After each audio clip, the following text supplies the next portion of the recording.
Break के बाद आपका फिर स्वागत है और इस खरी खरी कार्यक्रम में हमारे आज के खास मेहमान हैं दिल्ली के पूर्व मंत्री और बीजेपी के हरियाणा प्रभारी डॉक्टर हर्षवर्धन। डॉक्टर साहब, एक और सवाल। आप चूंकि माइक्रो सर्जन हैं तो माइक्रोस्कोप से आप देखते होंगे तो छोटी छोटी चीज़ को आप पकड़ जाते हैं। डॉक्टर साहब, अभी आपने कहा कि आप डॉक्टर हैं पेशे से, आप राजनीति और इस डॉक्टरी पेशे में किस तरह से तालमेल बैठाते हैं? देखिए, तालमेल की जहाँ तक बात है, मैं डॉक्टर तो पिछले 30 वर्ष पहले मैं पोस्ट ग्रेजुएट डॉक्टर बन गया था। मैंने MBBS किया, MS किया, नाक कान गले का मैं स्पेशलिस्ट हूँ और लगभग 29-30 वर्ष से मैं प्रैक्टिस कर रहा हूँ। पिछले 19 साल से राजनीति में आने के बाद भी मैं आज भी अपने पूरे मरीज़ देखता हूँ, आज भी अपने ऑपरेशन थिएटर में जाकर ऑपरेशन करता हूँ। और जहाँ राजनीति की दृष्टि से, मान लीजिए विधायक के नाते, या मैं जैसे अपनी पार्टी का प्रदेश अध्यक्ष रहा 5 वर्ष से ज़्यादा दिल्ली में, राष्ट्रीय उपाध्यक्ष भी रहा, तो जो काम जो जिम्मेदारी मुझे मिली है उसके बीच में देखिए अल्टीमेटली टाइम मैनेजमेंट है। प्रोफेशन, मुझे लगता है कि मुझे क्या, किसी को भी राजनीति में आने के बाद उसका जो भी प्रोफेशन हो उस प्रोफेशन को नहीं छोड़ना चाहिए, और ऐसा मैं मानता हूं और मैंने उसको अपने जीवन के अंदर राजनीति में आने के बाद भी उसको इम्प्लीमेंट करने की कोशिश की है। आपने कहा कि नाक कान और गले का डॉक्टर हो। डॉक्टर साहब, आपने राजनीति में इस पेशे को बहुत अच्छे तरीके से इस्तेमाल किया है। राजनीति में आने वाले समय में क्या होने वाला है उसको ठीक से स्मेल करते हैं आप। नाक आपका बहुत दुरुस्त है और लोगों की बात बहुत ध्यान से सुनते हैं, तो इसका मतलब कान भी आपके बहुत दुरुस्त हैं। हाँ, अभी तो भगवान की कृपा है। और बताओ ये कि हर बात को अच्छे ढंग से पेश करते हैं, इसका मतलब गला भी आपका बहुत दुरुस्त है। यानी आपने राजनीति में इन तीनों का बहुत अच्छा इस्तेमाल किया है। पर डॉक्टर साहब, आपके खाते में एक चीज़ बहुत बड़ी जाती है, पोलियो इरेडिकेशन पर, पोलियो उन्मूलन पर आपने काम शुरू किया 1994 में, और आप अकेले व्यक्ति हैं जिन्होंने सबसे पहले भारत को पोलियो मुक्त बनाने का सपना संजोया था। आज भारत पूरी तरह पोलियो मुक्त हो चुका है, आप कैसा महसूस करते हैं? देखिए, ये जो फीलिंग है इसको शब्दों में डिस्क्राइब करना बहुत मुश्किल है, लेकिन जब 1994 में मैं जब स्वास्थ्य मंत्री बना था 1993 के अंत में, और जब मुझे ये जानकारी एक डॉक्टर होने के नाते भी रहती थी और सारा विश्व स्वास्थ्य संगठन का इतिहास पढ़ने पर कि भाई सारे दुनिया के अंदर जितने पोलियोग्रस्त बच्चे हैं उसके 60% केवल भारत में है, और उन 60% का 10% केवल हमारे दिल्ली शहर में होता था जिसका मैं स्वास्थ्य मंत्री था। और जिस जमुना पार के इलाके में मैं रहता हूं उसके अंदर पूरे विश्व में सबसे ज़्यादा पोलियो केसेस होते थे। तो उन बच्चों को देखकर बहुत तकलीफ होती थी, एक तरह से आंख में आंसू आ जाते थे कि, और वो समय वो था जब विश्व में पोलियो को जड़ से समाप्त करने के लिए स्ट्रैटेजी थी। 1988 से विश्व स्वास्थ्य संगठन सारी दुनिया को अपील कर रहा था, उसने संकल्प लिया था, लेकिन भारत में 60% केसेस होने के बाद भी भारत में कोई व्यक्ति, कोई मिनिस्टर, कोई सरकार इस सब्जेक्ट को लेने को तैयार नहीं होती थी।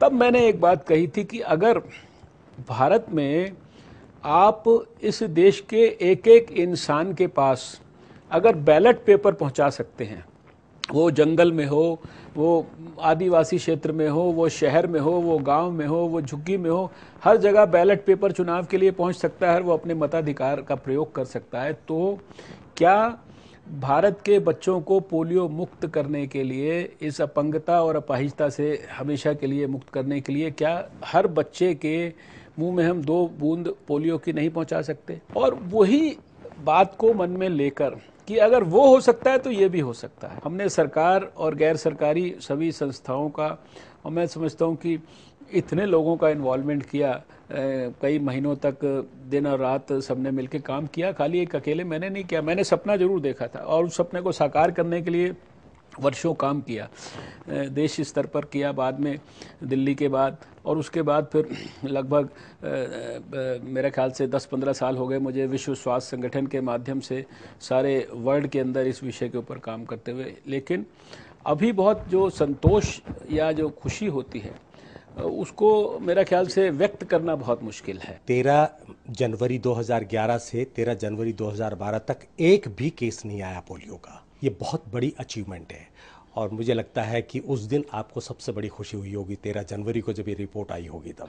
आपको रोटरी फाउंडेशन का दुनिया का सबसे बड़ा जो अवार्ड होता है वो भी मिला, पोलियो इरेडिकेशन चैंपियन अवार्ड, जो किसी भी पहले भारतीय को मिला है। पहले भारतीय को मैं था, और बल्कि मैं तो उस सूची में, आप ये देखिए, बहुत छोटा सा इंसान था।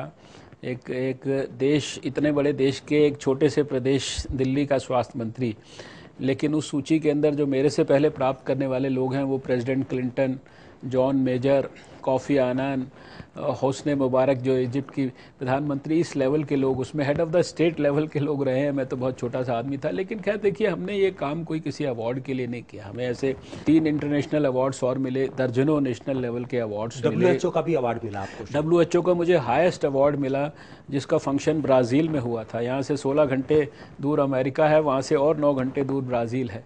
और वो मेरे से पहले, वो 98 में मुझे वो अवार्ड मिला था। वो अवार्ड भारत में पहले किसी को नहीं मिला था।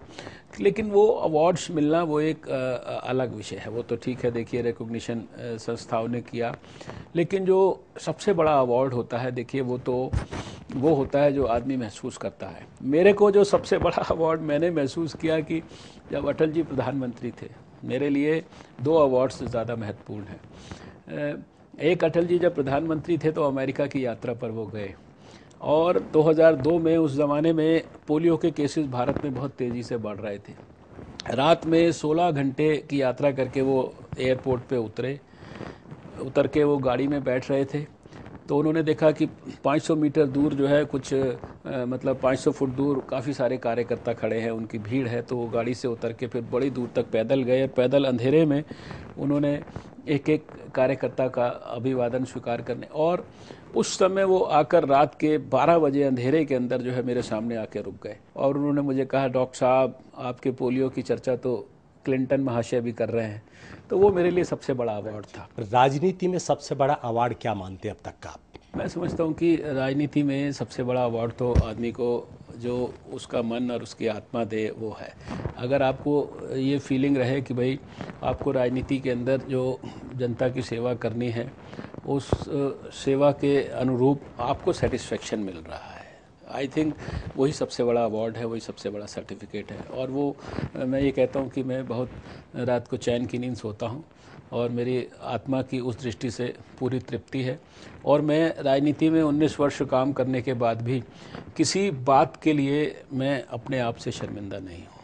डॉक्टर साहब, आप हमारे खरी खरी कार्यक्रम में आए, आपका बहुत बहुत शुक्रिया। Thank you. खरी खरी में आज इतना ही। अगले हफ्ते एक और शख्सियत से मुलाकात होगी, तब तक के लिए दीजिए इजाज़त। नमस्कार।